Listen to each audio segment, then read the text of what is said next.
Welcome, dear friends, to A Tale of Love, Lost and Found, where destiny weaves its intricate tapestry across decades. Enjoy the story. Olivia Thompson stared at her reflection in the mirror, nervously adjusting her hair for what felt like the 100th time.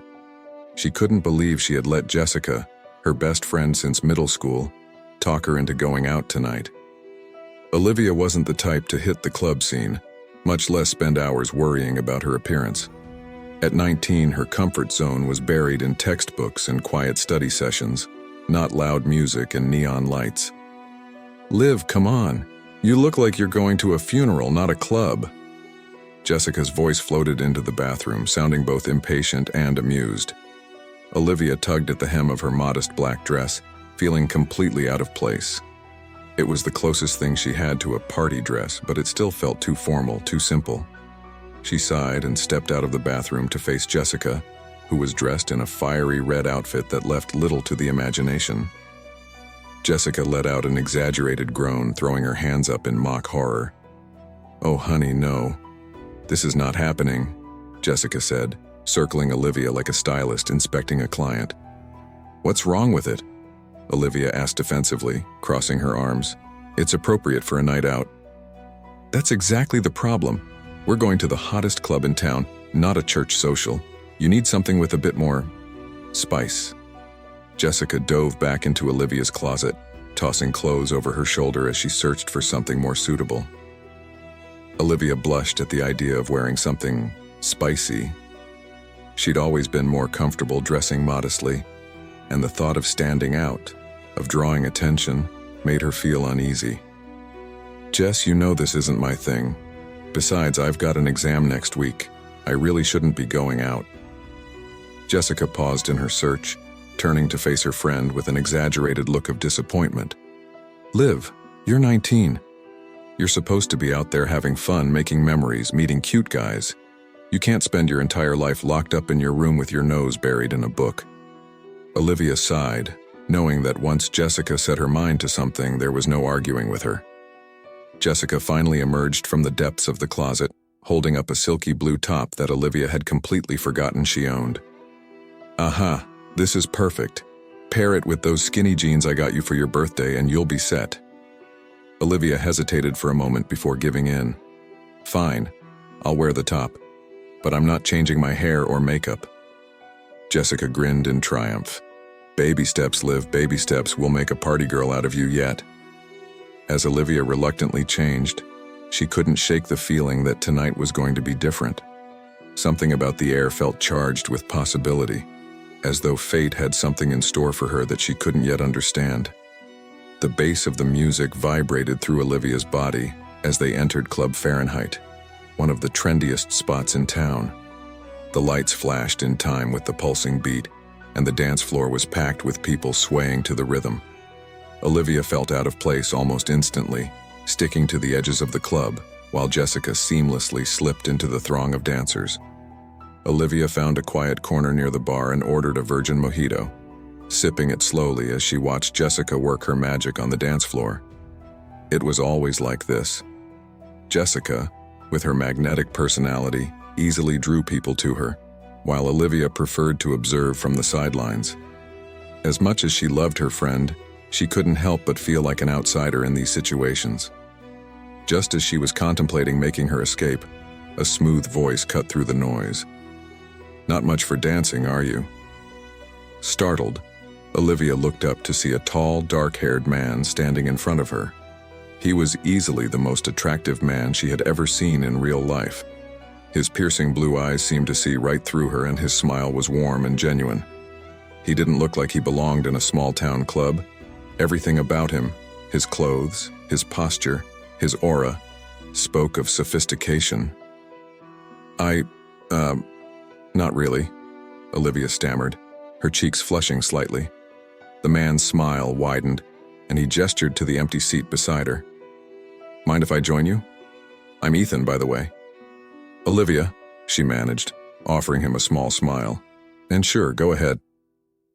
As Ethan sat down, Olivia couldn't help but feel intrigued. He seemed so out of place in this noisy, chaotic environment, yet he carried himself with an easy confidence that put her at ease. They began to talk, and soon Olivia found herself laughing and enjoying the conversation more than she had expected. "So, Olivia," Ethan said, leaning in closer to be heard over the music, "what brings a girl like you to a place like this? You don't exactly seem to be having the time of your life." Olivia laughed, surprised by how easily the sound came. "That obvious, huh? My friend Jessica dragged me here. She thinks I need to live a little." Ethan's eyes sparkled with amusement. "And what do you think? Do you need to live a little?" "I think," Olivia paused, considering her answer, "I think I'd rather be somewhere where I can actually hear myself think." "This music is giving me a headache." Ethan grinned. "Well, in that case, how about we get out of here? There's a great little coffee shop down the street that should still be open." Olivia hesitated. Going off with a stranger wasn't exactly something she did. But there was something about Ethan that felt safe. Exciting, but safe. "Okay," she said, surprising herself. "Let me just text Jessica so she doesn't worry." As they stepped out into the cool night air, Olivia felt a thrill of anticipation. For the first time in her life, she was doing something spontaneous, something her cautious self would have never approved of, and it felt wonderful. The following week passed in a blur of stolen moments and laughter. Olivia and Ethan were inseparable, spending every free minute together, exploring the town and talking about their dreams and fears. Ethan shared stories of his job in the city, where he worked as a business consultant. He was only in town temporarily, helping with some local business restructuring. "It's funny," Ethan said one evening as they strolled through the park hand in hand. "I was dreading this assignment. Being stuck in a small town for weeks sounded like a nightmare. But now I'm dreading having to leave." Olivia's heart fluttered at his words. "How much longer do you have here?" she asked quietly. Ethan squeezed her hand gently. "Just until after New Year's.